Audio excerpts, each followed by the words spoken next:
Hey Gearheads, Jeff with Gear Report here once again at Gear Report headquarters. Just barely made it back in time. I'll tell you where I was later, maybe we'll save that for later. I haven't quite decided yet. Not quite top secret, but there were some things I was told I could not take pictures or video of because they were still classified. So yeah, fun day today. But it is not just today, it's this week at Gear Report for, it's the first day of May, isn't it? It is. It's Friday. Okay, Friday, so then second, third, fourth. Oh, Cinco de Mayo is coming up, and it falls on Taco Tuesday. How cool is that? Yeah. So, well, that's next week at Gear Report. I think that's called the taco flips. Right. Well, that works. Okay. So this week at Gear Report, we talk about things that have been published this week, reviews and other things we've done this week. We'll talk about things that are coming up for this coming week or in the future, and then whatever else we want to talk about. So that's our agenda, your agenda. If you're watching this, if you're watching live, please hop into the comments and let us know you're there. We see Nighthog and G23 and Buck the Gun-Loving Grandpa. Michelin Man. That's a new one. Hadn't seen Michelin Man before. Oh, Ghost is in the comment. Ghost is in the comments, and he's on the screen. It's amazing. Just broke the internet. Don't know how. Yeah. Oh my goodness. It made the hair stand up on my arms. Yeah, I had that people. Yeah. Yeah. All right. I got to back up. I'm getting too close to the screen. I keep looking. I'm like, why am I this close to the screen? I don't understand. Right back. Yeah. It's driving me nuts. Oh, what did I do this time? Mitch, I'm blaming you for that. I don't know what we did, but. All right. So probably a good time for introductions. Well, Trey, you know what? I'm going to turn his camera off if I can figure out how to do that. Oh, nope, I didn't. So much for turning your camera off. That was operator error. All right, so let's do introductions real quick as usual. I'm Jeff, the the chief gearhead here at Gear Report, and Mitch, why don't you? Hey. Yep, Mitch Blackburn, I'm firearms writer. New guy, FNG to the group. As you can see, I don't have the cool Gear-Report.com shirt on, or Gear-Report.com. Gear hyphen, yeah. Yeah, but yeah, glad to be here. Yeah, thanks for coming. We appreciate it. Oh, yeah. See, there's another thing here that I'd missed. We talked about Cinco de Mayo and Taco Tuesday. Didn't throw the Corona on top of it. So thank you. So if with all of the spring happening, a lot of ticks out there. So if someone has a coronavirus that gets bit by a tick, do they have Corona with Lyme?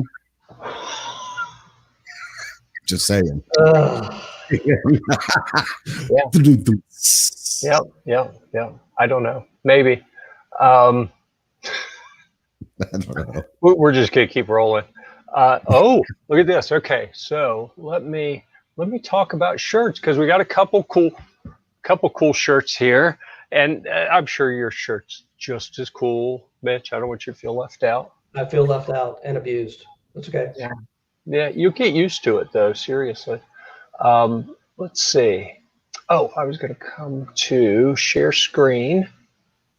You'll have to bear with me. I decided a couple episodes ago that I'm just going to talk through my aimless wanderings.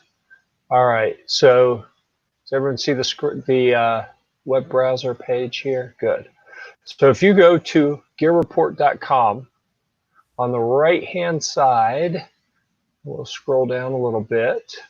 You'll see Chris and the back of Toby's head, and Toby modeling our Gear Report t-shirts with a little drop down where you can pick. All right, stop moving. Sidebar, where you can pick what size you would like. Why does that keep moving up and down? You can pick what size you want. Double XL, that should probably be, I don't know why that's two different prices. Anyhow, you can pick it and do buy now, and it goes through a PayPal shopping cart thing, and it adds a little bit on for shipping, and you can get yourself a Gear Report t-shirt. So, which brings up an interesting, someone didn't tell me who G23 is, but I heard someone talking like that is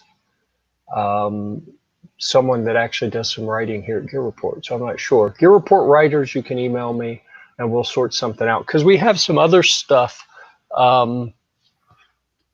You know, sometimes we'll get these, it's a magnet and it's got the different Gear Report logos for reviews and firearms and Gear Report Outdoors. And I'll use these as backgrounds when we're doing product photography for reviews and that kind of thing. I got a few of these if any of the writers want any. And I actually I don't have one of the patches here. I was going to show the little Velcro patch, the Gear Report patch. Oh, I do. Take it off my body armor. We got those. People can get some of those as well. Patch. I'm sorry, what? So that's a very coveted patch. It is. There were 100 of them made, and interesting. Michelin Man is confusing me in the comments. So anyhow, if anyone wants those shirts, that is the two different ways you can get them, and it's kind of a limited run on the shirts as well as the patches. I think, honestly, I think we had about as many shirts made as we had patches, which was about 100 of each. And when they're gone, well, I was going to say when they're gone, but I mean, you know how it is. When they're gone, we'll probably just make new ones. But yeah, if you want them, you can go get them. All right. So why don't we go back to the screen?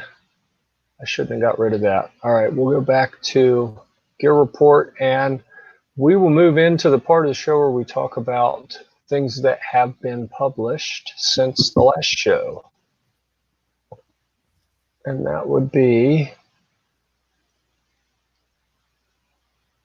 all right, that would have been the 24th. So on the 25th, we had the WMD Guns 350 Legend AR-15 upper that Caleb reviewed. And this was an interesting one because I'm friends with a couple of the guys that run WMD Guns, and I was talking to Mike, who is their head coatings wizard guy, because WMD Guns, while they make guns and they make really cool high-end ARs, they're really a coatings company that happens to make some guns, I think. I don't want to put words in their mouth, but that's kind of how I see them.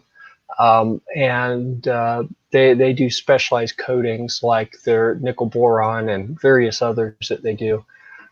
So I was talking to Mike about something else, and he mentioned something about wanting to get into 350 Legend. It was right before deer season was over in North Carolina. And I said, you know, Mike, you said you got this upper that you built and you're having trouble getting out to test it. If you want to send it, I bet Caleb, our hunting editor, would be happy to take a look at that. So Mike sent a little bit of ammo and that upper, and Caleb took it out in the woods. It was the first time he had shot with that 350 Legend round. And he took this prototype upper out, and he was stacking the deer. I mean, I think he only had it out there a little while, and he put 2 deer in the freezer with it. So Caleb's a machine. You put him in the woods with a gun, and something's going to die. That probably sounded a little not great, but you know. I wasn't going to say it, but Yep, he's a machine though. He put that one straight through the heart, it looks like. So. That's a neat one. If you want to kind of dig into that new cartridge, the 350 Legend, he really did a good job researching and documenting some different things about it. So we're going to follow up on that at some point. And I think last I heard, during the week, Mike and Caleb had talked, and they were supposed to swap at some point. Caleb was going to send that one back, and they're going to send one of the production guns to him for continued review. But I think that Mike was looking for some other things that he wanted feedback on. So I think Caleb's going to keep shooting that one for now before he switches to one of the production guns. Because I know when I was down at WMD 2 weeks ago, whenever it was, when TJ and I were down there, they hadn't made any real progress there. I didn't see. Okay, here's one that I've been waiting for: the comical 16-inch barreled Heritage Rough Rider. Is it fair to call it a clown pistol? Is it what? Is it fair to call it a clown pistol? I don't know. I call it Jokers, because didn't Joker had like a big one that flipped out? The first Batman movie. That's right. Yeah. So my age, just saying. Sorry, it's all good. Yeah. Yeah. So confession time, since Andrew was kind enough to share that he is missing deer season, I was too busy to even get out and hunt at all this past. I barely made it to the woods the prior year, and then this past season I didn't even renew my license. So I'm embarrassed to say that. So Andrew, we are both Jonesy. All right, Heritage Rough Rider, and I just checked to see. No, the Tactical Leprechaun has not joined us, so he will not be able to speak to this one directly. Well, so he might have forgotten. He may have, because I didn't send. I was on the road this afternoon and didn't send my normal reminder. So yeah, who knows? 3 out of 5. He talked about it some. Was it last week or on a different show? I don't remember. But suffice it to say, it looked like kind of a neat little novelty pistol to play with. And didn't he say how much did he say they cost? Do you remember? Man, don't get me lying. I was thinking he said sub 200. The long one, I think that's a friend of his. I don't think that's his, actually. Might be wrong. But I could have.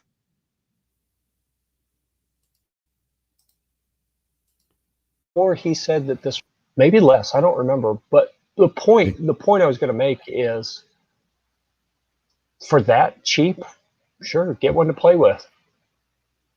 Oh yeah. Yeah. All right. I'm going to have to get on the camping guys, because the firearms writers are completely overpowering the camping department. We're dominating. We're domination. That's our goal. It's world takeover. Yeah. Well, it's got to start somewhere. And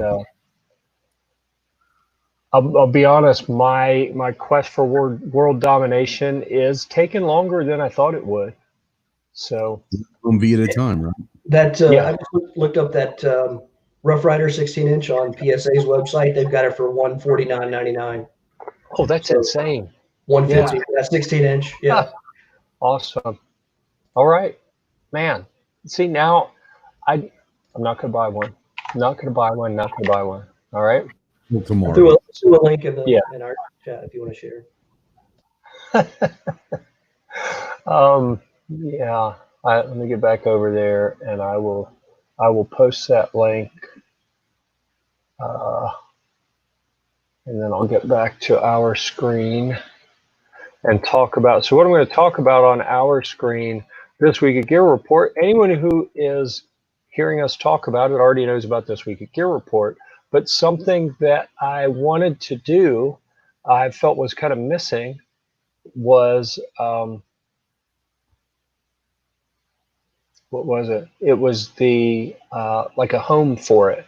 If you go to the Gear Report homepage, you wouldn't see it, right? So you wouldn't know anything about the camping show that's every Thursday night at 8 o'clock. So I saw some in the discussion, people talking about hanging with Pickle, on Thursdays at 8 o'clock. You wouldn't know about This Week of Gear Report. So I added a live shows tab here, and now we have one for each of the shows that happens at this point every week. Who knows? We'll see moving forward. And it basically gives you links to YouTube and gun streamers so you can watch past episodes, links for upcoming shows, so if you want to watch those, and then embedded video for all of the prior shows. Bam, look at them. They just keep going. 1, 2. So we've had a few shows already, haven't we? 1, 2, 3, 4, 5, 6. So this was 7. Is that right? Man. Oh, it's been going on for a couple of years now. It has. It has. All right. So that's the one. I don't do good with math. Yeah, I know. That's why I was checking, because I ran out of fingers on one hand and I'm trying to work the mouse with the other. And I was like, oh, crap. What do I do? Green. That's brilliant. Good job. Yeah. Yeah. Thank you. Yeah. So here's the page for Hanging with Pickle. So here we go. I wish a pickle fruit, you could rename it Low Hanging Fruit. That'd be a great title, wouldn't it? Or possibly even Pickle's Tickle Time. Yeah. Tickle time with Pickle. Nice. Oh, my goodness. Or you could just go with Tickle My Pickle. I don't know. They all sound pretty good. I'm going to think about that. So this is where it's good that I don't drink during this show typically, and that the computer I'm using, it's my broadcast computer, not the one I use day to day. So I'm not logged into the site. If I were, I was looking for my little edit button up here, but since I'm not logged in, it's not up there. So we're not going to do that this time. Who knows? We'll revisit that later and see if I changed it to Tickle My Pickle or Low Hanging Fruit or whatever. Low Hanging Pickle. Oh, Daniel's here. Daniel-san. Welcome, Daniel-san. All right. Yes, I don't think he likes that. That's why I say it. But I think he knew that already. So young Daniel-san, actually, back when Mitch was still working at Palmetto State Armory, Caleb and I went down to headquarters and we toured a bunch of the Palmetto facilities, and Daniel couldn't stay with us. We were there for a couple days. Daniel couldn't stay the whole, I guess, 2 nights, 3 days. But the first day when we met at the main, I can't remember what it's called now. The main facility where they do the assembly and the shipping. In Columbia? Yeah. Yeah, there's 2 sites. There's one's the warehouse and Right. one's the main floor. It'll come to me. Not the corporate office one. Right. Not where Jamin's office is, but No. the other one, Dunbar. That's what it is. Dunbar. Yep. I remember. Yeah, that was bugging me. So anyhow, Daniel joined us for that. And it was his first time being to any kind of industry thing like that. And he did a good job. So way to go, Daniel. And he also spotted a massive arcing issue with my Humvee. When I went to start it in the parking lot to leave that evening to go to the hotel, there were sparks flying everywhere. And he came over and very calmly said, there's a shower of sparks coming from under your truck every time you hit the starter, right? No. So, yeah, but thanks to that tip, I was able to tighten up what was loose and making it arc and keep the truck from burning down on that trip, which was good because we were in another state in an old first generation slow Humvee, and yeah, it was interesting. Okay, another thing we published, I did a video. So you see me here putting more M1 carbines on the pile, and TJ had just we called it dumpster diving. He was going down in one of those big Gaylord containers to pull some magazines out of the bottom for the video. But this is a kind of a neat video to talk about the M1 carbines that they had down at Royal Tiger Imports, hundreds of them that had been imported from Ethiopia, which apparently they had been sent there for some sort of military support. I don't know. But, you know, if you like old firearms, go check that out, watch the video. And what I do in that video is talk just a little bit about the guns in general and Royal Tiger and how they brought them in, but then so what I was doing here is staging some guns up there. So we tried to find guns with different features, different manufacturer, that kind of thing, so that we could show.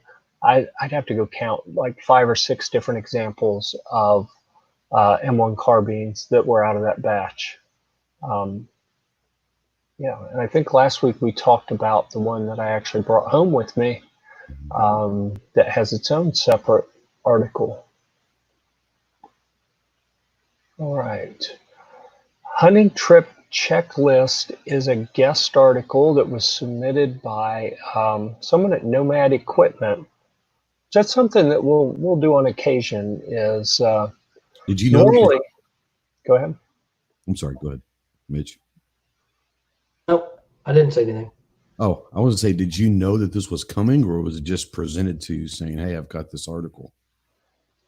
So I probably get 5 or 6 guest article proposals a week.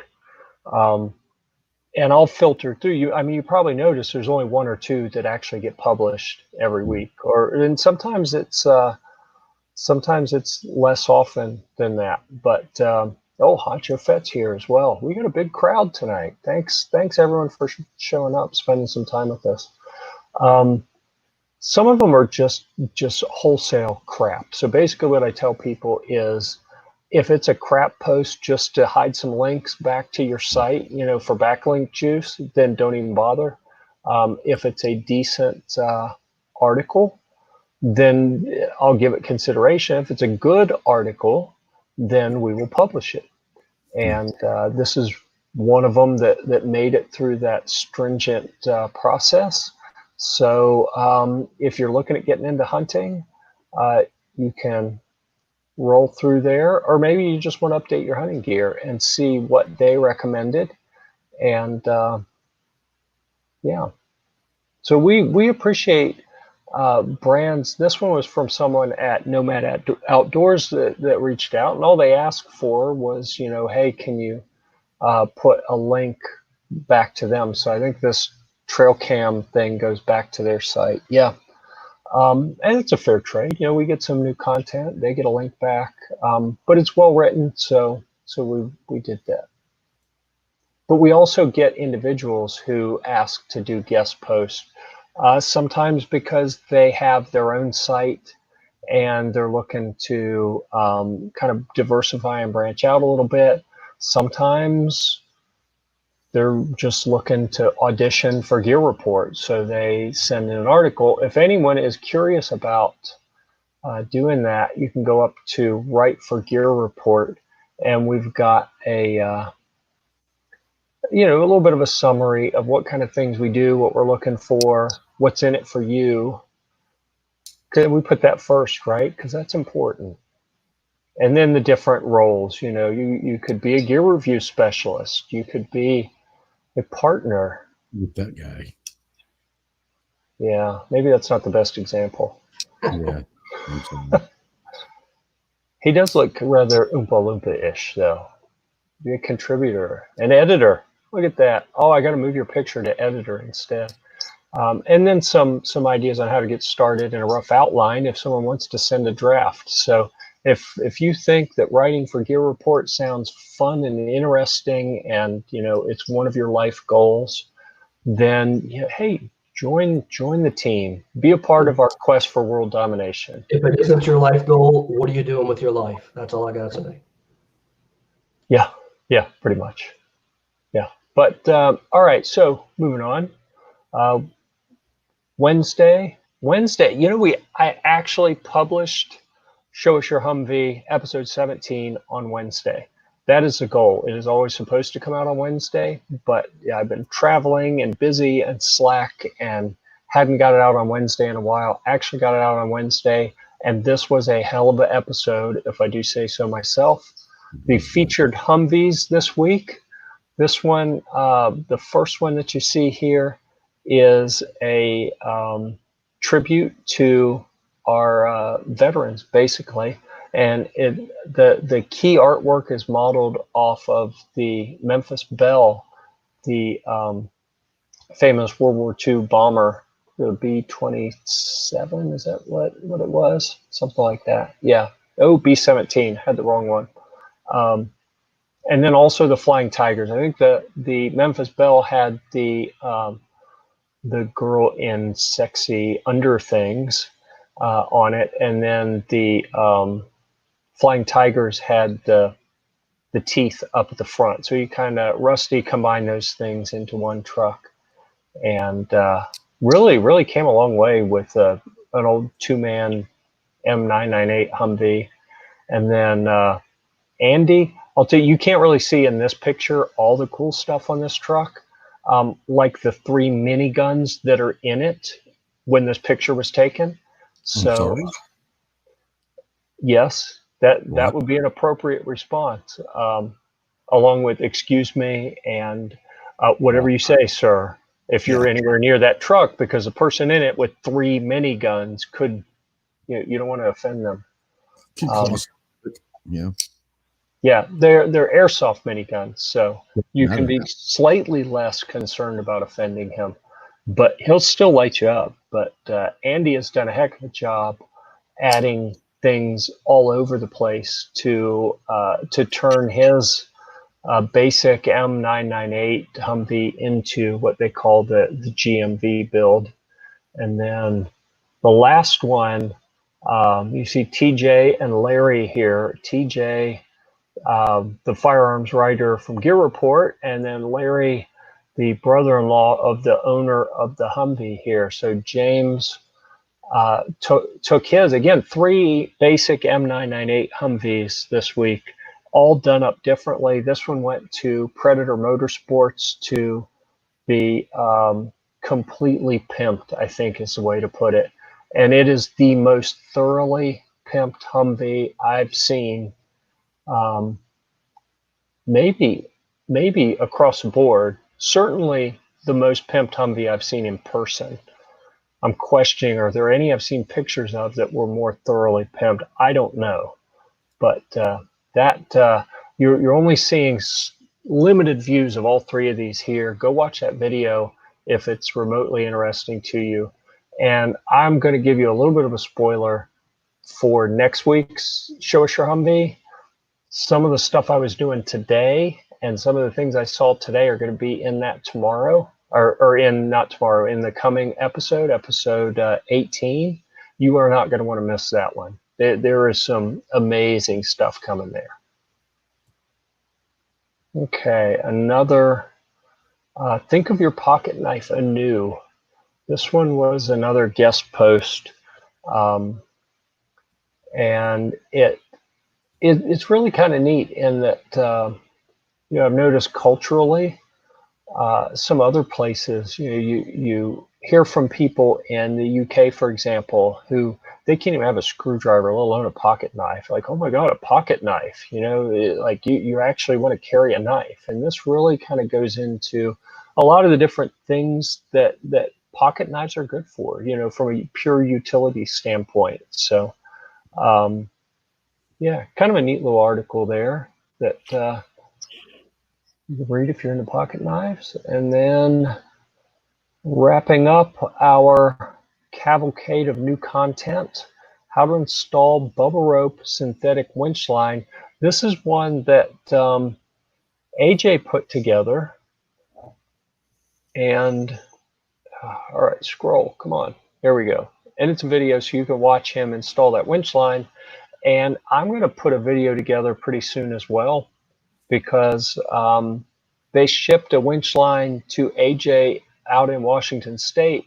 They also shipped one here to Gear Report headquarters, and my buddy James brought his Humvee over, and we pulled, I I held the camera.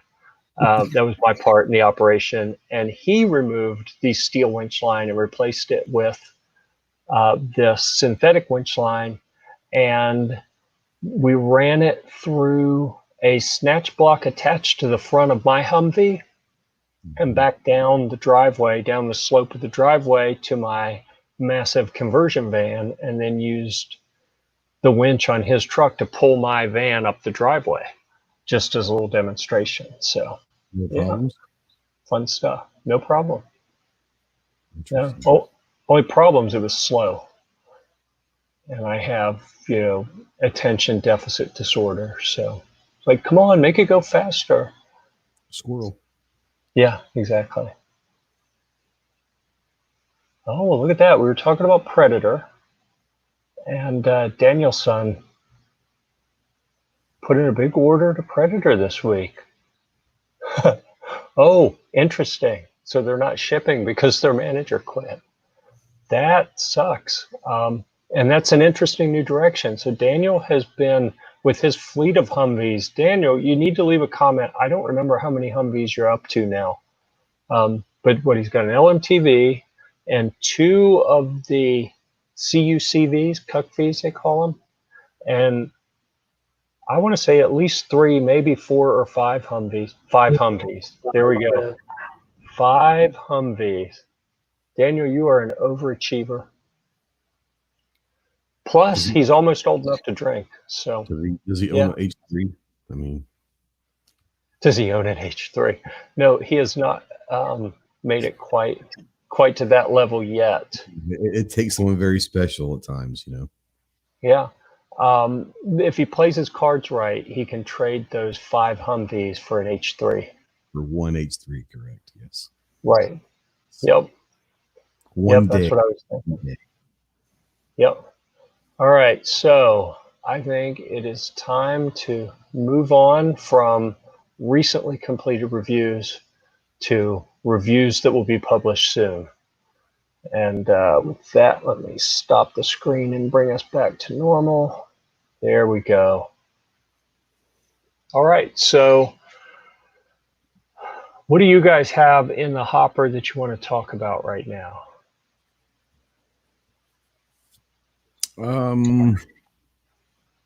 I've got a couple items from Surefire that I've done a little bit of testing. I've got the SoCalm muzzle brake, and then the Warden, which is that blast regulator.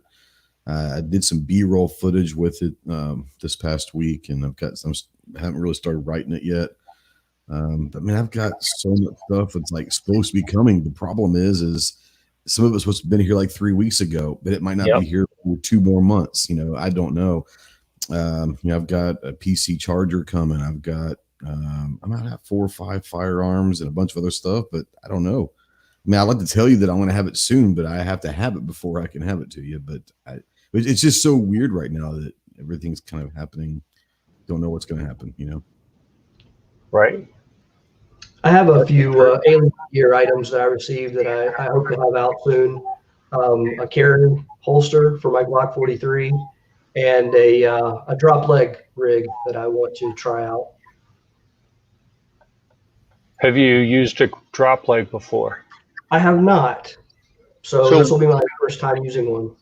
What is what's your plan for that? Like when you said, yes, Alien Gear, please send me a drop leg holster, were you thinking, I've never tried one, it'll be fun to give it a try? Yeah, it was in their new category. So I went to their new category and said, what do you have that's new that I can try out? Because if you've seen something from Alien Gear, chances are you know about it. But if they've got new products, that way we get a chance to get those out, get the word out. And is it good? Is it bad? What can you use it for? But yeah, I was interested in it. I had never had one, and I thought this would be a good opportunity to try it out. Interesting. Sorry, I got distracted by some strange comments from Fake Jeff, apparently. I'm taking care of it for you. You are? Okay. Yeah, because why don't you can make, Buck or someone a moderator, they can handle it for you. But right now I'm having fun. I like trolls because I like to troll them back. So it's all good. I you. All right. It rattled me. Really, you're a robot, so you know. Right. Here's the final count. I say final count. It's not Daniel. The current count for Daniel's son. 1 LMTV means 5 Humvees. What he didn't note in the Humvees is how many are turbos. I'd be interested to see an updated count reflecting turbo Humvees versus regular Humvees. Multiple and how many have turrets? So turbos and turrets. I'm all about the T's, brother. All about the T's. That's what I want to know.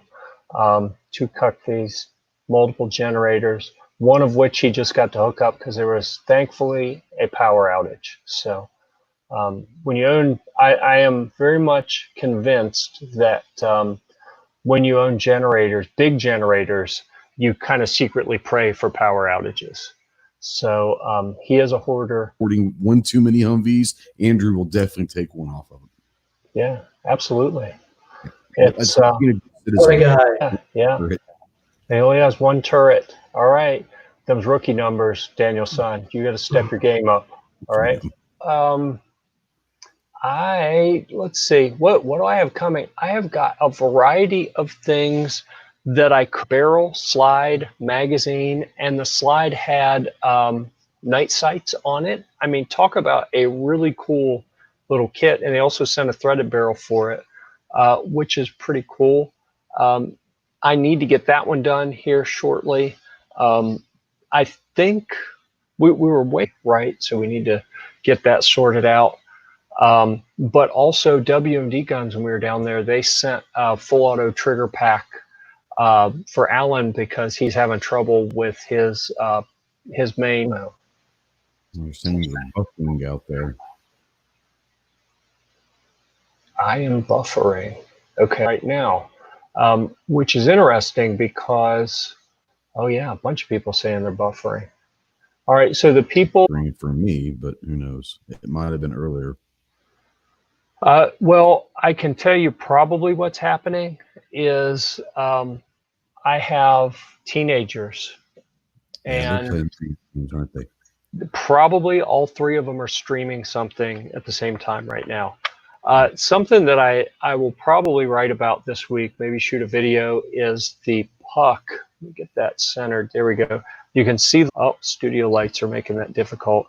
The little logo that's lit up, that is, it's a part of American Outdoor Brand, temperature, and some other things. And I've been using it for a few weeks, and I've been using it long enough that it's time to write something about it. So I think I'm going to put that on the list for this week. Is anyone else seeing buffering still? Because everything looks fine on this end. I'm wondering if it's something here with mine, since multiple people are seeing it, and this is the machine that's controlling it. I don't know. It's not buffering from my view. Yeah, mine either.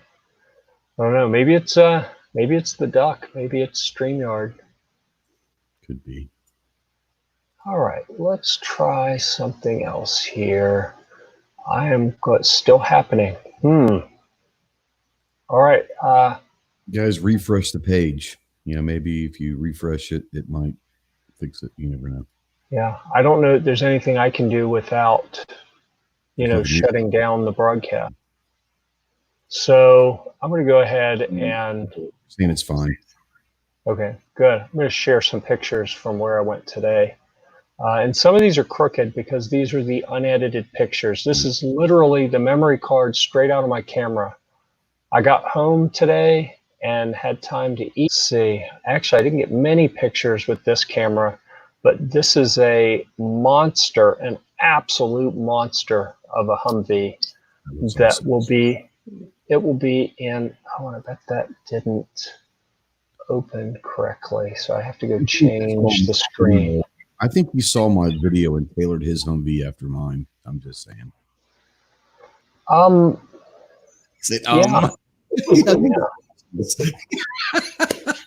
Yeah. So this is restart web browser, fixed it, not buffering now. Thank you. to Mr. Honcho Fett for sharing that. And so here you see a little bit bigger view. What things I want you to take into account here, the absolutely huge tires. I'm going to have to zoom in on one of the side view pictures to see what size they are. They're on big fuel wheels, I believe. Looks like they're bigger than the doorknob. They're about 4 inches tall, 4 inches taller, where it's a custom made front end to cover up the gap where they raised it up higher. And from this end, you can't see the whatchamacallit, the cross member center section has got an extra 4 inches at the top of it. But it's a very interesting kind of high-end. Oh, and there was a battle wagon right before the guy came to pick it up. But this is a very unique high-end Humvee with a variety of parts. This thing has been rolling for 10 years. He made it 10 years ago. And for Humvee people, if you get in and look at some of the parts up underneath, like this right here, you can tell this is one of the very late model cooled differentials, the rear differential, that people just couldn't get a hold of. And this was built 10 years ago. So the gentleman who made this is a former Navy SEAL who does a lot of work in the defense industry and has a manufacturing facility where, like, this whole hard top with the slant back and everything is his own design that he made, as well as the suspension lift. Good. Looks really good. Yeah. Yeah, and it's a military Humvee body. I think it's a military Humvee frame. The frame, yep.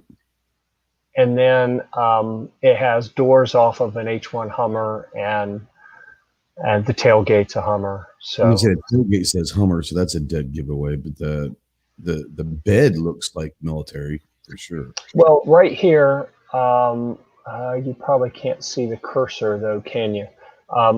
In front of the passenger door, on the passenger side, in front of the front door on the passenger side, is a little air vent, and that is how you can tell it's a military body. Is it has the kind of downward angled air intake vent there, whereas the civilian Hummer has it up higher somewhere, I think. All right. So anyhow, that is. That's a bit of what I did today. And then we'll get rid of that comment. And yeah, so we'll have some new content coming. I've got some video of a walk around and some more details on that black Humvee, and some other cool things, that some prototype stuff that was there. The one thing he wouldn't let me take pictures of video of that was insane, and then some Humvee capsules. So these are the guy that designed them, as a Navy SEAL who had been in Humvees out in harm's way and knew how they really don't protect the occupants. It's a hard word to say. Survivability is not really built into them that well. He went about designing something better, and it is incredible. These capsules, you take the Humvee body off and drop this capsule on, and it's a complete armored bubble with some sacrificial additional angled armor on bottom to deflect blast. And nice. I'm telling you, these things are crazy. And I've got pictures and video of, I think, four or five, I think, maybe 5 of them that he had, as well as some other neat things around that shop. I'll share some of that in Show Us Your Humvee for the coming week. I remember I was 19 and I'd been in the Corps for, I don't know, maybe 6 months at that time, and got overseas. And the first thing they did when I got overseas was say, hey, you've got to go get your Humvee license. That's awesome. Yeah, I'm down. So I went and got my Humvee license, and then I realized there's a reason why they wanted the 19-year-old PFC to get his Humvee license. They didn't want to drive that son of a bitch anymore. So, but I enjoyed it. It was fun. But trying to drive around the narrow streets of Japan in a Humvee was interesting to say the least. And Yeah. but they were not absorbed. There's many blasts. Right. I have the same kind of story too. I was stationed in Korea in the Army, and I got the Humvee driver license and the 5-ton. So imagine driving a 5-ton in the streets of Korea, as well as the Humvee. It's a challenge, but on the open, when you get to go out and get across country through water, whatever you're doing, it can handle it. That was the great thing about it. Yeah. Cool. Nice. So, all right, we're 48, 49 minutes in, and well, that's interesting. The chat kind of took on its own life tonight. That's I've fun. enjoyed it. I've enjoyed it. It's lively. Well, all right. I'm trying to read some of this. I don't think I want to, actually. You probably don't want to read some of it. Some of it. Oh, that's neat. So I have the option to put the user in timeout. I don't even know what that does, but I just did it. You just kicked them out, basically. Yeah. Okay. All right. That was interesting. I'm just going to go out on a limb. You had moderators; they could do that, also. But yeah. Yeah, I'm going to go out on a limb and say, did anyone else notice that when that delinquent was talking, Danielson was not? Ooh. Yes. All right. I don't know. So something to make you think a little bit. We shall see. Anyhow, so what else do we want to talk about today? Other things I know that are coming. I put up a little video. Oops, edit. I didn't want to edit. I put up a little video this day or two ago of TJ using the little bottle opener on his blue cooler to open a Corona, because he ain't scared of no Corona, and he has been working hard on that review. So his blue cooler review should be coming soon. What else do we know about that could be on the way?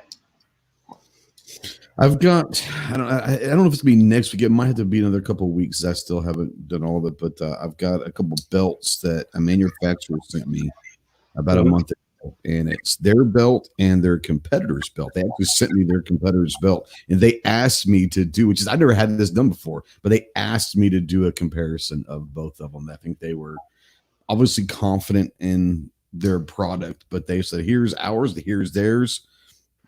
Would you please? So it's good. I'm trying to wear both of them a few days at a time and all that. It might still take a little bit of time, but I had never had that happen before, where a company sent me their competitor's product as well and said, here you go. Right. Please. So that's not for me. Okay.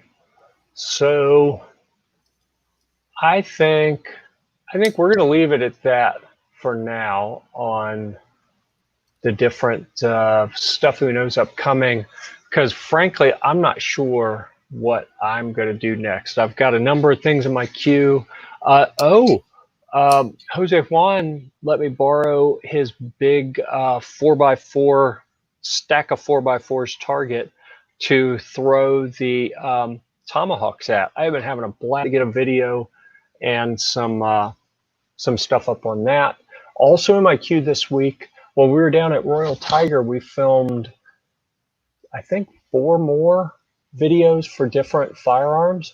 One of them was there were 200. I think it was 200. Maybe it was 100.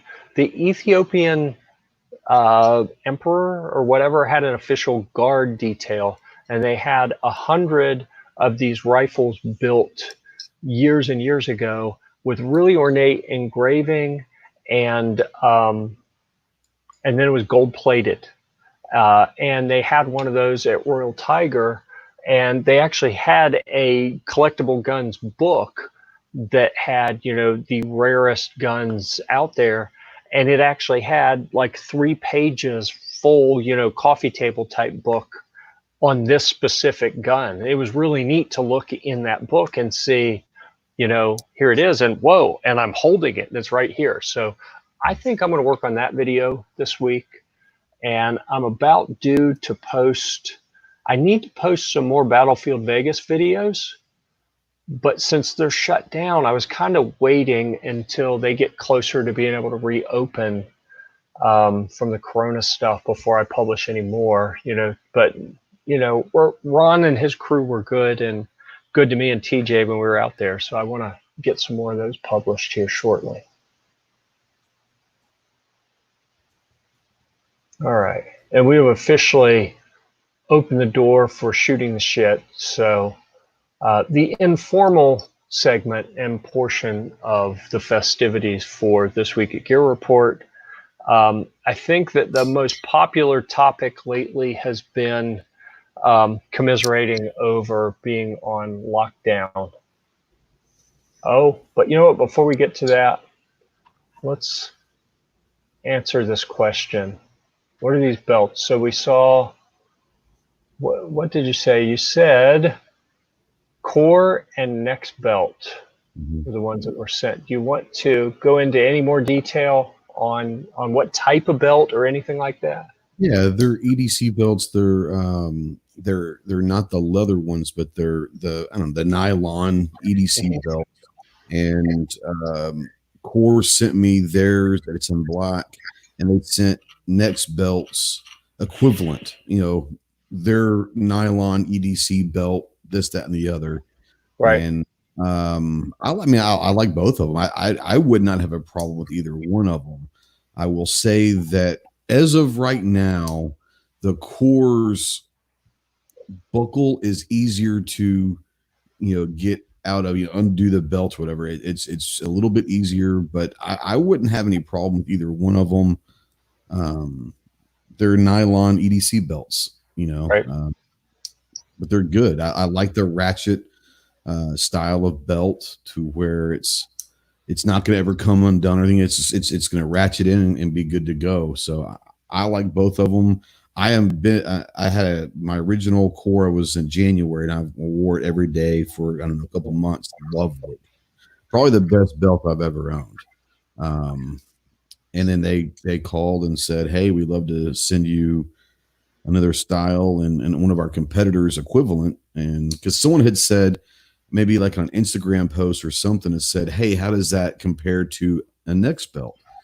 And they answered, he said, well, let's find out. And then I get a call like that day, hey, you want to do this? And I said, sure. Yeah. Nice. So far I like them. I mean, they're not the most stylish things in the world, at least the ones they have some leather ones that are really nice, but they're not supposed to be styled. They're supposed to do their job. And for me, they're doing the job just fine. Yeah. Yeah. And I've got, I need to get a video up on, it's called Slide Belt, I think. I'm kind of blanking a little bit, and I don't have it in front of me, but in the buckle, it's got an American flag on the front, and there's a I don't think it's a fire starter. It's a flashlight, a little LED flashlight. It may have a fire starter too, and then a little knife that folds out of the buckle. Awesome. So I have to keep reminding myself, don't wear that someplace with a metal detector. Don't go to an airport security with that. I would do that.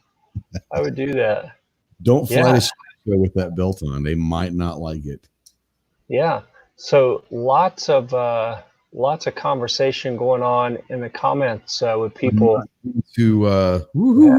That's a Core. That's one of them. Yeah. Yeah. I averted my eyes as soon as the shirt came up. So yeah. You know, it was wears it every day. Scare people to death right there, I tell you. Huh. That's true. Tomorrow is every second matters. So. Okay. Yeah. So I'm not even going to ask Daniel why he has to go into the courthouse. That sounds personal. Yeah. Yeah, or you could go with the rigger's belt if you know what that is. 511 makes one, and they have those you can wear, and they're polymer, so you can go through metal detectors and not have to take your belt off. They're legal. Yeah, my rigger's belt has. I'm sorry. Go ahead. I was saying my rigger's belt has steel. Yeah, so does mine. Yeah. Yeah, I actually have a belt of the rigger's belt. I love that design though. If but I've only got one. I think it's a metal buckle. I don't know if it's steel or not, but it's metal for sure. Yeah. I actually have a belt just for SHOT Show because of going through the airports both ways. I have I actually took a nylon strap and sewed a little plastic buckle into it, and I use that so that I don't have to deal with getting myself naked in the security line. Just a couple of ropes and tie yourself a knot. I mean, that's easy. I could. You know, I don't have a lot to work with as far as being presentable for cameras to begin with, so I have to accessorize in order to, you know, make it reasonable to be on camera. So here's a story, true story, Jeff. I think you know this already, but many of the people out there might, and I can say this even though he's not here. Tuesday of SHOT Show this year, Clover's belt blows out. Do you remember this? I can't remember what brand it was, but the belt's it's done. And so he's gone over to True Spec. He's gone over to Proper. He's going to every saying, hey, do you have a belt that you could give me? Because my pants are going and no one either had them or not had the style or didn't have the size. And so he went and got on the very first floor of the dungeon. They had those lanyards that were hanging on the wall. Right. Yeah. Lanyards, tied them together and made a belt. It was wonderful. Wow. It was wonderful. SHOT Show belt. Overcome, adapt. That's right. That's right. Yeah, and the struggle is real because the first year I went to SHOT Show, I didn't bring my normal. I was wearing a rigger's belt that had metal buckles. I didn't want to deal with that at the airport. I forgot to grab my airport belt, and I get out there and realize I didn't have a belt. And I was trying to go light. I had a backpack, which I don't do at SHOT Show anymore, but I was putting things in my pants pockets. I'd have water bottles and phones and other stuff, a little heavy. As I'd walk, my pants would start to come down a little. So because my pants are sized up for inside the waistband carry, which I wasn't doing, so I really needed the belt. And I was begging. I was going booth to booth begging. I finally found a booth where the guy said, well, yeah, we got a whole rack of belts here, but the boss isn't here. I'm not sure I can give you one. And I said, oh, the boss isn't here. Sure, I'll take that one. And he's like, wait, what? And somehow he just kind of gave up, I think. I think I wore him down. And I wore that belt for a couple of years. It was a fantastic belt. And I feel terrible that the brand name is escaping me because the belt earned a strong endorsement. And I'm just blanking on that brand right now. Maybe I'll remember it later. I feel like if I were a NASCAR driver, my sponsor would reject me right now. You know, I think the sewed nylon, you know, 2-piece belt really held up well during SHOT Show and helped us turn in a good show. And I'd fumble the name and they'd be like, yep, there goes your sponsorship. Yeah. Not that I'm sponsored. You heard about the NASCAR driver that got fired because he left the virtual racing game, didn't you? No. Story like so. It's like there's these the online video games. NASCAR like about a month ago. You can Google this. It actually happened, but about a month ago, NASCAR had like a video game where all the drivers joined and drove their own cars in this game from wherever they were. And I don't remember, it was a guy that drives the 43 Richard Petty car. I don't know his name. I'm a NASCAR guy, But in the middle of the race, he was just like, I don't play video games. This is stupid, and quit and leave. The next day, his like real life sponsor, who sponsors the actual car in real life, fired him and said, "We're looking for drivers, not quitters." Like legit, Wow. like real sponsor, not video game sponsor, but like real sponsor said, "We're done." I was like, "Holy cow!" Wow. Over a video game, I thought it was pretty serious. That's pretty hardcore. Yeah. Wow. Yeah, I didn't even know that fake racing. I didn't. See, they wouldn't like me calling it fake racing. I didn't know that existed. I saw something recently about it and was like, wait, what? But I don't know. The only reason why I heard about the race is because I heard the dude got fired from his sponsors. That's the only reason I know about it.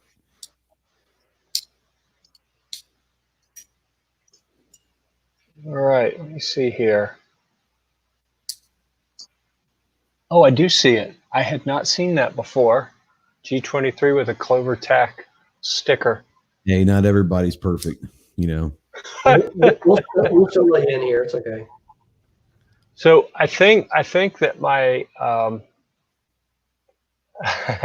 I think that my response to that is that what was my response to that? I lost it. I got distracted. Yeah, you came back on a different alias. I did, yeah, with poor spelling. So my grammar's always been bad, but I've typically been a good speller. But the comments were invaded by me, who doesn't know how to spell my own name, apparently. Yeah. You gotta love some people. I gotta be honest. I've never been trolled like this before. Oh, it's fun. And I feel like I've made it now. Yeah, you're famous. Until this happens, who are you if no one has trolled you in your own live broadcast before? So I'm on cloud 9 right now. Like my head, it feels like it's getting larger. Yeah, this is kind of awesome. I'm really enjoying this. So let's see. I was about to talk about something else too, and I lost it. So in the meantime, virtual racing. So Joe Bennett, who does Total Joyrider TV, or is that what it is? Total Joyrider, yeah, Joyrider TV or TotalJoyrider.com, I believe. Yeah, I hear you, man.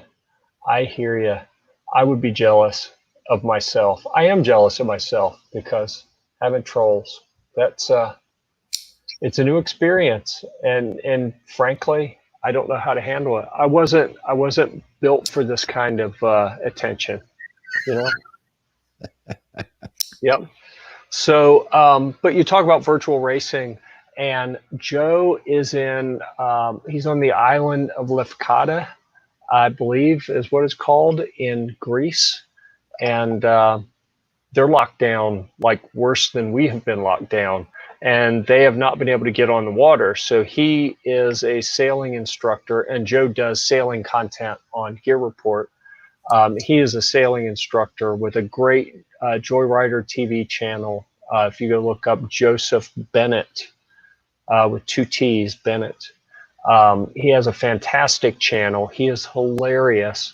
But he does catamaran sailing content almost exclusively, and not being able to sail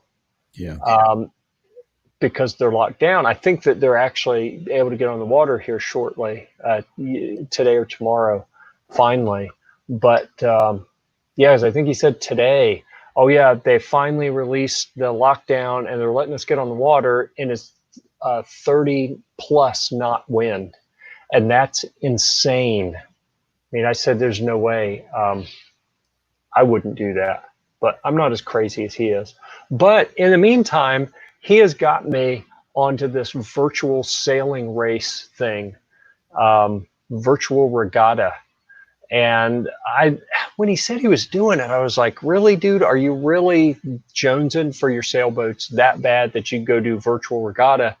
But for me, what's neat is it follows all of the rules and procedures for a real sailing race.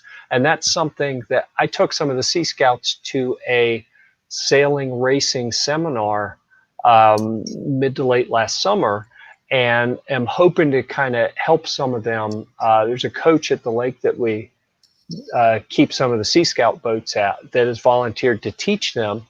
And I'm hoping to get some of them actually racing this summer, but I don't know how to do it. So I was planning on getting into some races so that I'd be better prepared and able to help them learn.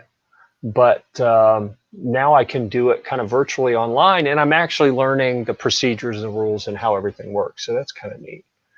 All right, Buck is leaving.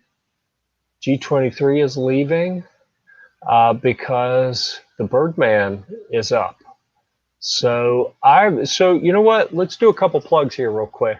Let's do a plug for the camping chat, Hanging with Pickle, and a high five, a virtual high five to Mike Lyle, who has been the co-host of Hanging with Pickle for the whole 6 or 7 episodes that they've had so far. And we made it official and created an author account on Gear Report for him. And as soon as I can figure out how to add him to the menu, he will be listed as a member of the Gear Report team. Oh, Buck is here. It's the other people that were leaving. Yeah, G23 is leaving. Yeah, I don't read good, so that's my problem. I Maybe don't. why you keep spelling stuff in chat as yourself. I have to look at stuff with pictures, like the books I have to have pictures. So. Yeah. So anywho, all right, moving on. What else we want to talk about?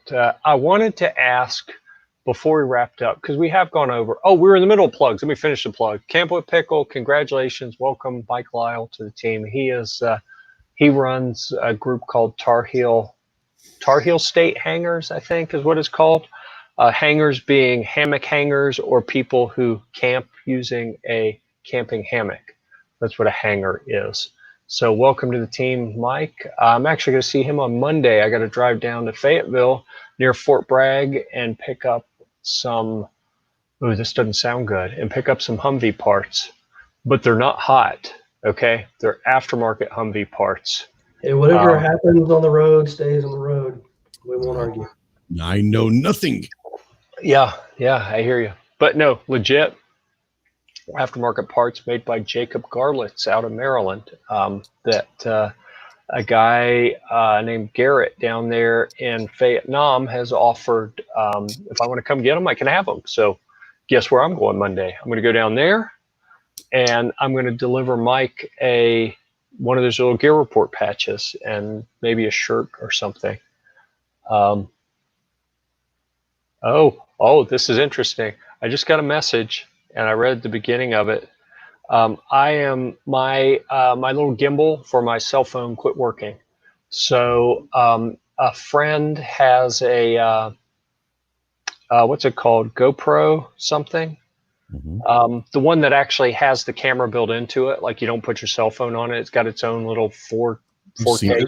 Like a foregrip almost, but a camera. Yeah, I've seen exactly. That. Yeah. So she posted, hey, if anyone wants this, let me know. It's $175. Like, ooh, yeah. Mm-hmm. I was shopping to buy one, right? Because mine quit working, and it was a piece of shit anyway. So I needed to get a better one. And then this pops up. I'm like, heck yeah, I'm all over it. So I just got a note. Oh, sorry, left the SD card in it. You may want to wipe it. I'm like, ooh, I wonder what's going to be on here. Yeah. Next week on This Week in Gear Report, we break down the SD. Yeah. So Phil, I got to be careful. Phil, it's Phil's wife. Phil reviewed some stuff here on Gear Report years ago, like 3-4 years ago, a couple different firearms. Phil was an Army Ranger sniper. So, one of the people that I tend to try not to tick off too bad. Yeah, just seems smart. Yeah. So anyhow, yeah. So that was the plug for the Camp and Chat, Hanging with Pickle, Thursdays at 8 o'clock. And then obviously we're here Fridays at 7. Or no, I got it backwards. Thursdays at 7, Friday at 8. Those are Eastern times. Other plugs were for things like, because we talked about Joe's stuff, going to check out Joe's channel. Trey, you have a channel, don't you? That's the rumor. Yeah. That's the People are talking. People are talking. I mean, apparently I've got one. My robot troll was out in the chat earlier, so now it's go check out if you guys want to. We try to put 2A content, firearms instruction, reviews, concealed carry stuff. We have a live show every Tuesday night called the Armed Citizen Podcast, where we bring guests on and we just kind of talk whatever 2A is. But if you guys want to feel dumber or feel better about your own lives, come check us out.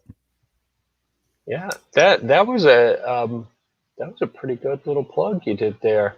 It's not my first video, it's my second. Yeah. And while we're doing plugs, the Tactical Leprechaun's not here, but you can go check out Clover Tack on everywhere because he's a whore. He is everywhere. He's a whore. Yes. Yeah. I'm taking notes. I got to up my whorishness, and I'm just going to do whatever he does. Hey, you got to just saying. Yeah. The Clover's got some cool stuff out there. And then Budget Guns and Gear Reviews, you can go check Mikey out there. He does really good stuff. You know what? While we're throwing plugs around, let's talk about Toby at Mining Ridge Armory. He has been doing more free classes. And the one that I saw go past in my Facebook feed recently was, are you concerned about security at your church? Yes. So he is doing some really cool kind of webcast, podcast things that is the Firearm Friday podcast of Clover Tax that was released today. Mm-hmm. Toby's guest on it. They talk for an hour. No. So on Firearm Clover Tax YouTube channel or wherever, and Firearm Friday podcast, today's episode is Toby with Mining Ridge Armory. Yeah. All right. It's just a bad idea. I mean, once or twice. I don't know. I'm just assuming. I mean, it's a good idea. That's what I meant. It's a good idea. Okay.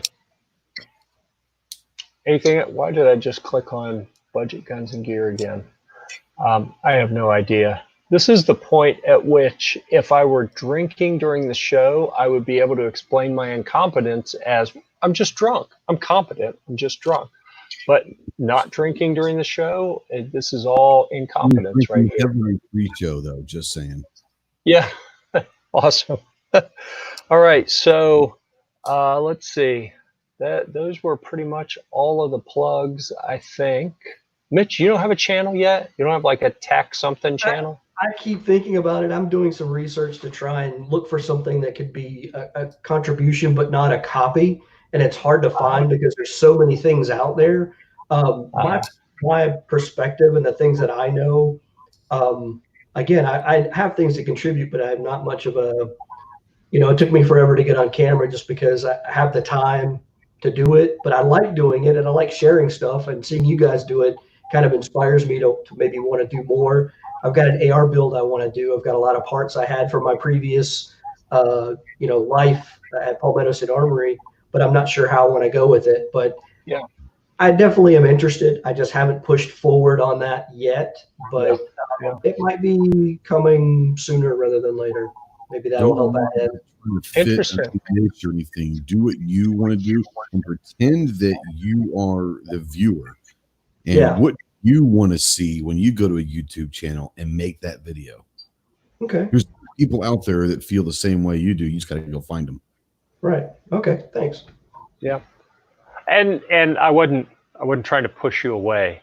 One of the things I love about Gear Report that I try to do differently than other channels and publications is most of them, if you do something else, they see you as competition and don't want you around. And I take it exactly the opposite. In that, if someone wants to be a part of Gear Report and that's all they do, come on, you can find a home here. If you want to do other stuff as well, you know what, do what makes you happy, and it expands what they bring to the table. And some of the best contributors at Gear Report also have their own channels. So I'm happy either way. And if you grow a channel after starting at Gear Report, it makes me look good. So I need all the help I can get. It's a win-win, right? Yeah, I need all the help I can get looking good. So yeah. All right. Easy. I know. Too easy. I know. Oh, dude. So I'm looking at our sexy shirts here. I'm sorry. And this morning I put this on because I was going out. I don't wear these around the house typically. TJ wears them out painting and working, and it's like he ruins his Gear Report shirts. But he's like, yeah, but everyone sees Gear Report. Like, okay. I only wear mine when I'm doing something because I want to preserve them. So I went to put it on this morning before leaving to go tour the Humvee manufacturing place, and it's like, whoa, when did I get so buff? And then I realized I normally wear an extra large. I had a medium on, and I almost left it on. I was like, this thing makes me look like upper body. It's like I have a chest now. Oh, but that kind of expanding middle section was stretching the shirt as well. So I said, the Corona 15, man, I'm telling you, it's I had to put the extra large on and get rid of the medium just because of the expanding midsection. The medium even close to fitting you is hilarious. Would have liked to have seen that. Yeah. It looks like Under Armour, like we're like the stitching, like screaming to be set free. Yeah, pretty much. I hear you. They're done. Yeah, man. Yeah, and I used to wear Under Armour to hockey games. Just as an aside, I don't like the tight stuff generally because I'm shy and I'm modest. But that Under Armour stuff it really fits well under the hockey pads and stuff. So I wouldn't know. Yeah, I hadn't played in a few years. My life, and that's video that you wish you had. I promise you. Good to know. Whoa! Look what just happened. Look what just happened. TJ is here. And you're back out in the chat again. And I'm back. Yep, you're back again. Oh, man. I just want to see where he said that my nips are about to show through the shirt. I'm going braless today. I typically go with the B cup bra, but hey, I'm on. I'm going braless. So Go to freedom, bro. Power to the people. I've got the moobs going.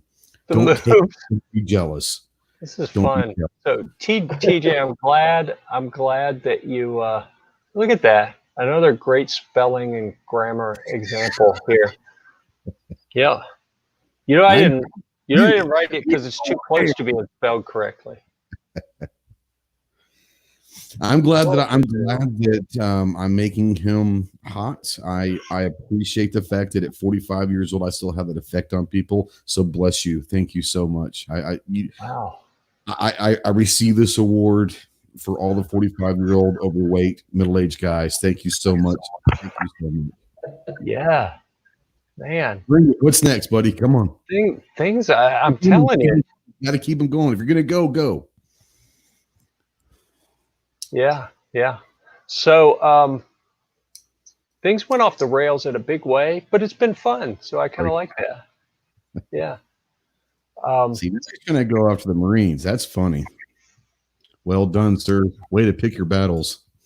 Are we doing moon reviews now? TJ, I don't know what you mean, dude. What does that mean? Hammered that. I bet you TJ's hammered right now. Moob reviews?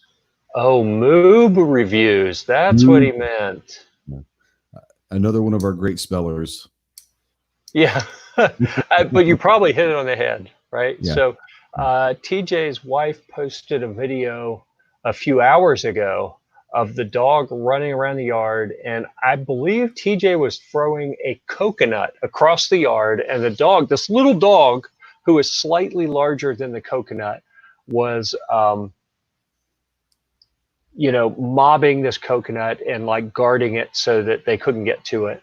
And as she panned back to TJ throwing it, he has a kiddie pool in his backyard. And TJ is sitting in a kiddie pool with a beer in one hand, throwing the coconut with the other. And she posted this, it must have been 2:00 in the afternoon. And I'm like, really? But yeah, so. I mean, I think TJ started day drinking today early and probably hadn't stopped. So good for you, TJ. Autocorrect. Everything always gets blamed on autocorrect. Yeah. that's like the new way of just, I mean, it's easy, man. Just blame it on autocorrect, Yeah. It's awesome. It's like, blaming things. It's like golf for me. It's the clubs. Always the clubs. It's always, I mean, that's just the way it is. That's how golf is. 240. I called it. 240. Day drinking started at 240. Good job, Tej. 5 o'clock somewhere. Yep.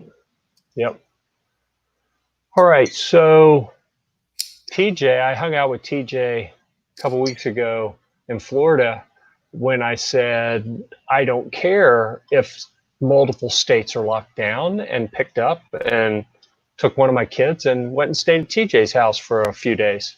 Great parent, by the way. Kudos. It was, and my mother was mad at me. She almost started crying on the phone when I got back, talking to me. Uh-oh. The robot About. There he is. There he is. You froze up there for a second. Yeah. It was karma's way of telling me, don't talk about your mother being angry with you for being a bad parent online. I think that's what it was. Yep. Yeah. Yep. Anyhow, so that kind of brings us back to the final portion of shit shooting is, the weekly review of what's going on with the Rona. So what's happening in your neck of the woods? Are you still locked down? Are you free yet? Oh, that's crooked. That's bothering me. Either one of you. Trey, are you a free man? Are you still locked down? We were never on state mandatory lockdown. Our governor has been really great with this, but he did announce as of today, barbershops and salons are now back open. So if you're trying to get a haircut, wait about a week or so in Arkansas and you might get an appointment. Wow. But restaurants as of May 11th are going to open up, and they're only allowing 33% capacity. And they'll do that for like a week or two. Then they'll go to 66% capacity. And then, we're hoping by June 1 or at least maybe Memorial Day or something will be normal. But they are opening up the restaurants on May 11th to 33% capacity to start out with. So we're making strides. It's getting there. Now, you know what's going to happen. We're going to see a spike 2 weeks after that, and they'll have to shut things back down probably. But he's been doing, our governor's been great through this whole thing. He has not gotten nervous. He has really tried to stay positive and all of that. So kudos. Awesome. About the same here. They're looking at staged openings. They're going with the non-essential stuff starting first. Restaurants, again with distancing and all of those things in place. But it's never been, you can't go out. It's always been, we recommend that if you don't have to, don't. But if you're going to go out, follow these precautions. Be smart, be safe, keep yourself clean, do all of those things, which is what everybody gets. But I think it really comes back to how you perceive it and what your life is like. Right. And some people are affected, obviously way more than others with their jobs, going out and them not having employment or whatever. But here, the biggest thing, and we have construction where I live, they're doing construction every day. There's construction teams outside working all day on some days and, going out for walks, bike rides, going to pick up stuff if I need it. But it's just going to take time. I think it's a big area. It's very, populated. So you want to be smart about it, and you don't want to just go out and act like nothing's going to happen, because it does affect people in different ways, and it may not affect you now, but it can affect someone that and you've got to be aware of that. Right. And you're in Texas now, is that right? That is affirmative. Yeah. The great state of Texas. All And they right. handle it county by county, so it's not the whole state. Yeah. Each Yeah. county kind of makes a decision based on the number of cases they Are put you out reports. I'm in Flower Mound. Okay, I grew up in Plano. Yeah. Yeah, so it's really, it's we're in Denton County, and then so the county has rules. They show you, obviously new cases, new facts and figures, and I think that people are being reasonable. I haven't seen anything where people are just acting stupid. But again, it comes back to your personal responsibility. What are you capable of doing? Are you adult enough to be able to follow these rules and still live your life? That's right. Yep. Yeah, if that's the criteria, is you have to like be adult, then I'm kind of screwed. Yeah. I said act. I didn't say Acting, be. not being one. Yeah. I said act. Yeah, I was very careful with my words. Yeah, so Florida's starting to open back up a little bit. That's good. No booze on the beaches. What? What? That doesn't even make sense. Okay, so and then Daniel chimed in. With Blackface Northam keeps extending the shutdown every week. I think that's what's going to happen here in North Carolina. The governor has committed to, I think it's like you have to have 14 days of decreased cases to move from one stage to the next as they go through 3 different stages of weaning us off of being locked down. And it's retarded. And no offense to people who have been diagnosed with mental retardation. Comparing the governor of North Carolina to you is an insult to you. And I was really, that's not fair. I regret that already. But yeah, it makes no sense because you have people locked down.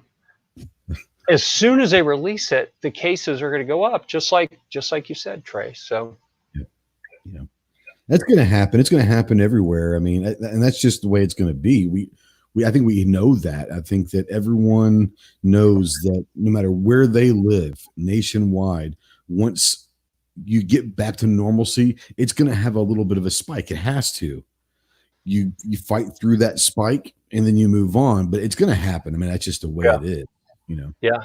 They arrested a guy and I went to Apex High School. So back in the day, I was an Apexican, and it's a resident of Apex, right? So Apex, the peak of good living, had a tattoo artist who had applied 13 times to receive the essential classification so he could reopen his business, pay his bills, feed his kids. And they kept denying him. So eventually he just went ahead and reopened, and they sent the police to arrest him, put him in cuffs, put him in the car. Like, really? That's some excellent social distancing you're exercising there. Cuffing him, walking him with your hands on him, putting him in your car in the back where the other vagrants have been. Like, yeah, you're really trying to keep us safe. There's a restaurant a couple of hours from here, and the guy that owned it, by the time that they started kind of shutting down all the restaurants, he had just gotten a big order from Cisco or wherever for his restaurant, and he's looking at a bunch of food getting ready to go to waste. So every day for lunch and dinner, he and his wife and his 3 kids went to the restaurant, locked the doors, and they ate there. So they had food that was basically already paid for, that wasn't going to be used for a while. And someone saw a car outside the restaurant, stopped, took a picture, and then put it all over the press and saying this restaurant's open for business. They're defying the laws. It was him and his family eating his own food in his own restaurant, and he was like, "It's just, there's stupid people out there." Oh yeah, indeed. All right. Let me see here. I got to get a screenshot. I keep forgetting to take a screenshot to update some of the too many keys on this keyboard. to update the thumbnail images for YouTube. So there, did it. I wanted to get Daniel's comment in the screenshot because I'm rather proud of that one. All right. Well, we have burned an hour and 33 minutes of everyone's valuable time, and we had a few drop off. So probably time to wrap up. I didn't realize it's 8:30. Time flies when you're having fun, right? 8:30 your time, 9:30 here. So we're getting close to my bedtime. 8:30 your time. The only time zone is a Central Time Zone. That's pretty much true. I'm gonna have to agree with. You're outvoted, Jeff. I mean, that's democracy at work right there. Oh my goodness. TJ really has been day drinking, I think. So TJ has the invitation and the link where he can join us. Can't find it. Did you notice a couple weeks ago when I was broadcasting from TJ's desk in his house, at his desk, at his computer? Did you see him in the show at all? No. Not even a cameo walkthrough. No. Yeah. Right. It's like what's up? Nope. Yeah. So laziness is what it was. Laziness. And I think he's scared, to be honest. I would agree with that. I would agree with that assumption. Yeah. Yeah. Timid guy, It's crazy here. There will be no live streaming. Okay. Now that I will also agree with. Can you verify? Having spent the bulk of a week at his house, it probably is a prudent decision not to live stream, just to protect the reputation of Gear Report. And I say that after all of the shit show that has happened during this broadcast. He's probably right. A wonderful show. Right. So yeah, TJ is probably right. So he's wise. He is. So he's as wise. The craziness that happens in that asylum, huh? He is as wise as he is intoxicated. Yes. All right. So thank you again. We already did the plugs all the way around. If you guys want to say goodbye to people, now's your chance. Check out Gear-Report.com. All right. I think I'll do that. Mitch, you want to say anything before we go? Is that an actual site? I thought it was Gear-Report.com. Oh. Gear-Tac something? Gear-Report, wasn't it, at one time? I don't know. That's true. That's true. It might have changed. A little hyphen. There was a hyphen. Yep.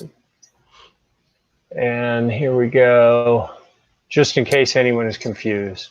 Gear -report. Line report. .com. Yeah. Report. Dash. Yeah. The dash makes me feel like I'm moving quickly for a short period of time. Very short. Hey, I resemble that. All right. Gentlemen, thank you for spending some time here this weekend. Thanks for the folks who tuned in. And thank you for the active chat from Nighthog and Honcho Fett and TJ and Danielson. And I don't see Buck down here. Buck was with us. I'm sure he's still there. Yeah, he's still there. The Gun Loving Grandpa, G23, and me in several different iterations. Yeah, I appreciate all of my your bot showing up. That was fun. Yeah, I appreciate all of my multiple personalities showing themselves during this broadcast. That was awesome. I'm not going to say anything because I've studied people that have multiple personalities, but only the few special cases have multiple personalities with different variations of their own name. That's a personalities. You are amongst rare air, my friend. Yeah, well, it's a talent. you know, a I just skill. think he all was that. lazy to remember all of his names, so he just made one and Yeah. named all of them. Like George Foreman's got like 8 kids, and they're all George Foreman. That's brilliant, really. Hey, one. Yeah. Yeah. All right. Thanks again, everyone. We'll be back next Friday at 8 o'clock Eastern. Okay. You can find, what if Jeff set this up and he's the one with schizophrenia? That's what we were just talking about, Daniel. Because his spelling is just as bad as the robots. So Daniel could be behind all of this. I alluded to that earlier and he seemed offended. So I don't know. Whatever it was fun. So whoever did it, thank you. Imitation is the highest form of flattery. I do appreciate the ego stroking of whoever was pretending to be me. Makes me feel like I've made it. So, yes, Daniel. Jeff was also saying that Jeff did it. Yes, Jeff. Yes, you're paying attention, Daniel, son. Good job. All right, I think that's going to be it for now.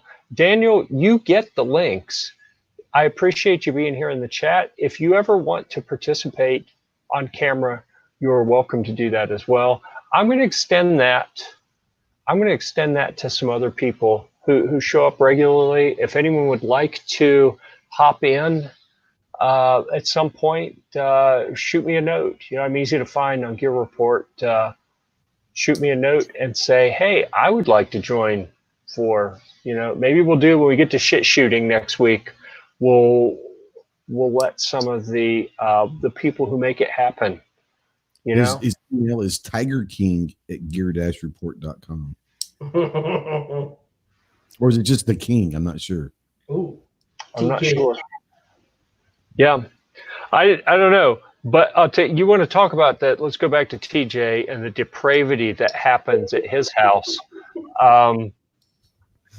Yeah, you're welcome, TJ. While we're down there, I have one of my daughters with me, and TJ and I went out and we're doing Gear Report stuff during the day, and I get back and I ask her, what'd you do today?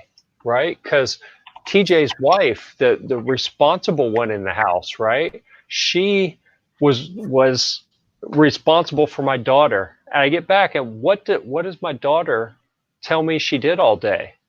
You want to guess? I'd be afraid to guess too. She watched Tiger King. And I'm like, really? TJ's wife got my daughter hooked on Tiger King. And I'm like, really? I didn't have a problem with day drinking in front of my kid, but Tiger King, really, Crystal? Line, yeah. Jeff Exotic. That will be a meme soon, just saying. Is that what the guy calls himself? What does he call himself? His name is Joe Exotic, but now there's a Jeff. Now there's a Jeff Exotic. We will make that a meme eventually. Oh, yeah. Jeff Exotic. It's happening. I'm kind of feeling it. I bet you are. Yeah. Yeah. Stroke that ego, man. Wait a second. It's catching on already. For only $2,000, you can buy a Tiger Cub. Is that a requirement? No, but that's real. Like they said, they sold them for $2,000. Imagine rolling down the parade in the Humvee with a freaking tiger hanging out. Ooh, nice. Saying like that's legend stuff. Exactly. Right, legend. You look at him; he's thinking about it. Take the turret off. So you get him a collar. You get him a collar that has Gear-Report.com on it. What's my collar? It pays for itself. It pays for itself. Yes. So it pays for itself. Yeah. So yeah, and I was looking at half doors for the new Humvee. I was looking for $20. You can buy the Chicago Cubs. I'm not sure that's the same thing. The Chicago Cub. Maybe that's a different one. I don't know.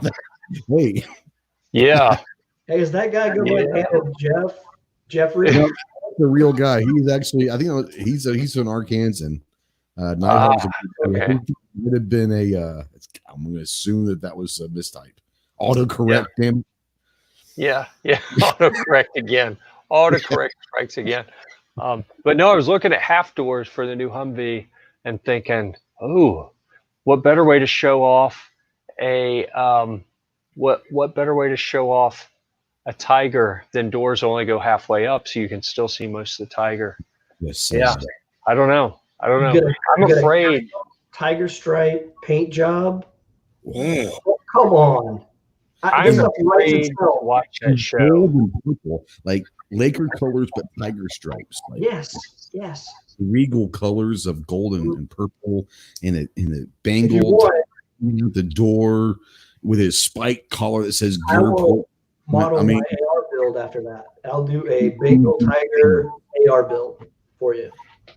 You may not like the thing that you're going to get, but you would be famous. Right. Famous. It's all the same. I'm going to exercise a little prudence here, and I'm going to side with Daniel here. That tiger stripe camo, Vietnam style, I could do, dude. That would be awesome. That would be completely awesome.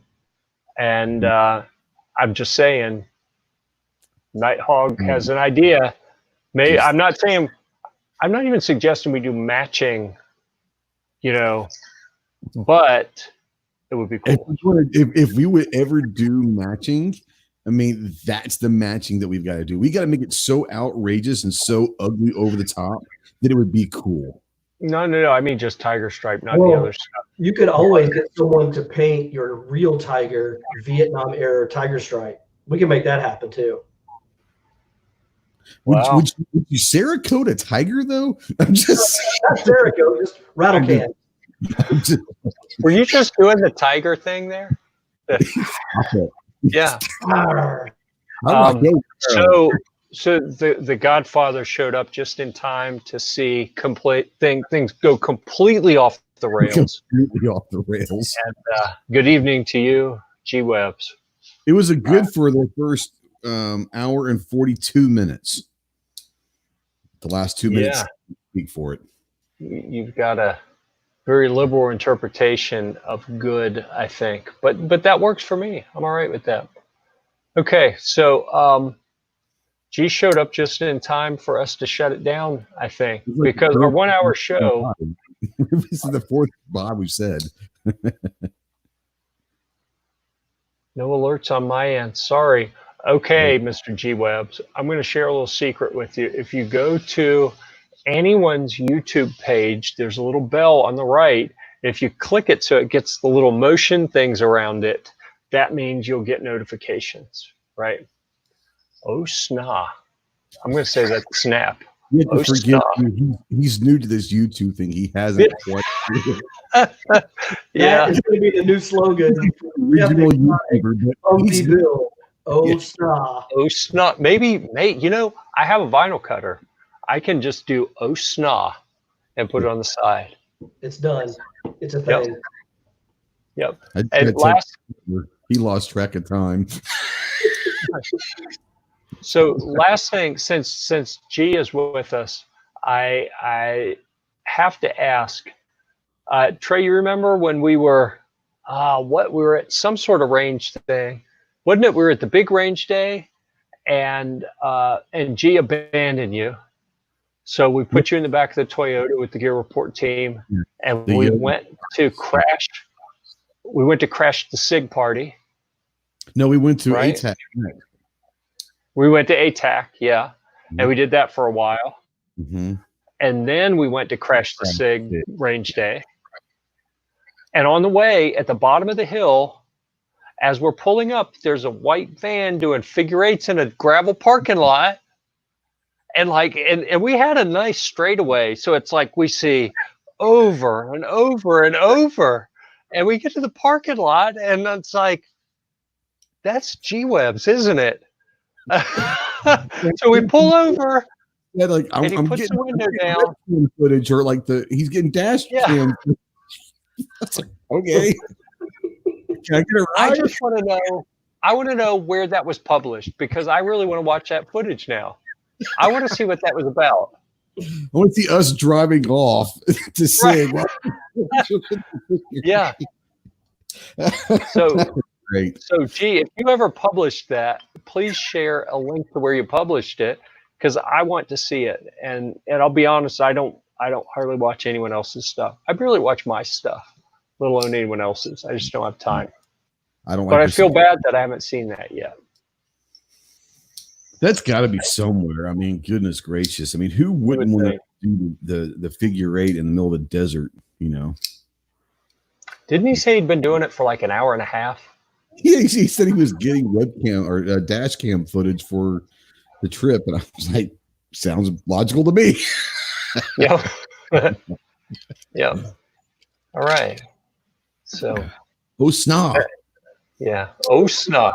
This is a lesson in how not to treat the people who are kind enough to leave a comment on your live broadcast. So, thank you. We're making them feel included. Bring them in.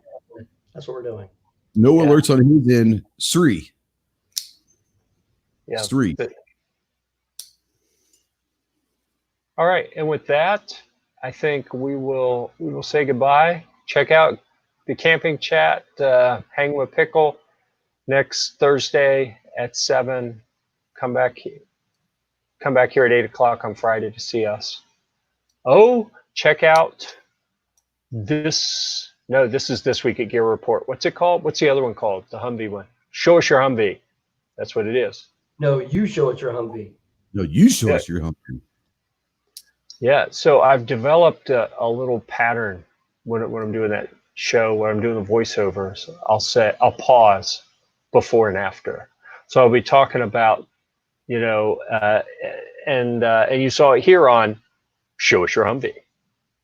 And, I've just kind of developed that. I got to figure out something for This Week at Gear Report or something. I don't know. Oh, snot. Oh, snot. This Week at Gear Report. Arr. Yeah. Wow, you're good at that. Okay. Stop it. And with that, I'll just apologize to everyone. And we'll see you next week or not. Yeah. All right. Take care, guys.